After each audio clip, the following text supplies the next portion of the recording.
spectacle va commencer apparemment. Mais il y avait une chose sympa à faire là. Les deux, le chlorophylle et... No.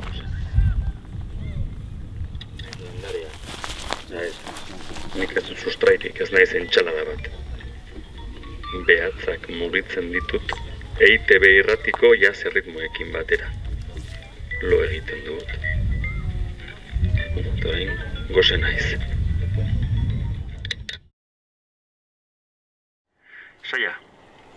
Saia zaitezte zuek entzuten. Probatu aurikularrak, estetoskopioak, zuen belarria lurraren edo enbor baten kontra jartezakezu ere. Nik, nire belarriak belarra lurra edo enborra zala aurkitzean ateratzen duen soinua besterik ez dut entzuten. Handik, tarte batera, ezinbestean hizketan hasten naiz eta nire ahotsa entzuten dut.